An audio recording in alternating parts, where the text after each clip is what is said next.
নমস্কার, আমি ডাক্তার নিলয়কান্তি দাস। আমি বিগত 20 বছর ধরে ডার্মাটোলজি প্র্যাকটিস করছি। আজকে আমরা একটু আলোচনা করব লেজার হেয়ার রিডাকশন নিয়ে।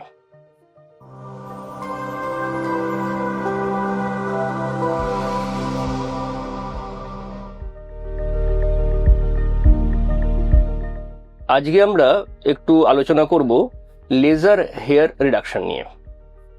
দেখুন, বহু মহিলার দেখা যায় যে মুখমণ্ডলে রোমগুলি একটু গাঢ়, তার পিছনে কিছু মেডিকেল ব্যাকগ্রাউন্ডও থাকে।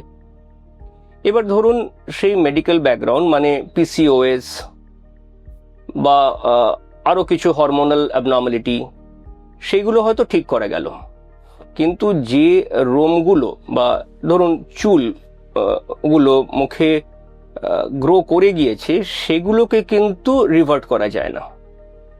সেগুলোকে সরাবার পার্মানেন্ট উপায় হলো লেজার হেয়ার রিডাকশন।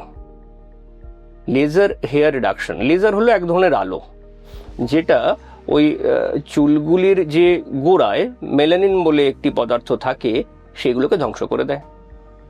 তাহলে এই লেজারের দ্বারা যে চুলগুলি গজিয়েছে বা যে রোমগুলি গাঢ় হয়ে গিয়েছে তার গোড়াগুলোকে ধ্বংস করে দেওয়া।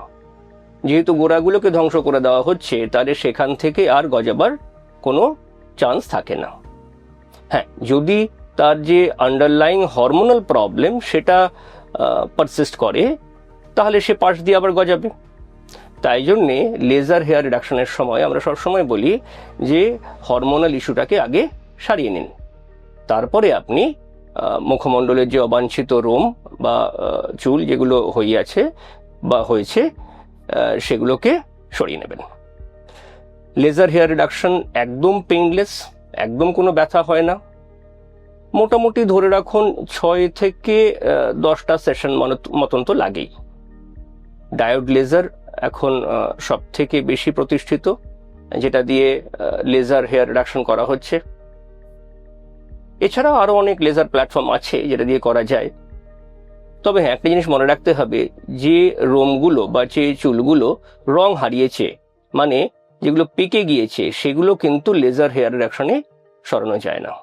তাই জন্যে যদি আপনার সত্যি লেজার হেয়ার রিডাকশন করার ইচ্ছুক, আপনি খেয়াল রাখবেন যে পেকে যাওয়ার আগে সেগুলোকে সরিয়ে নেবেন। তাহলে আজকে এই পর্যন্তই, পরে আবার অন্য কোনো বিষয় নিয়ে আলোচনা করা যাবে। নমস্কার।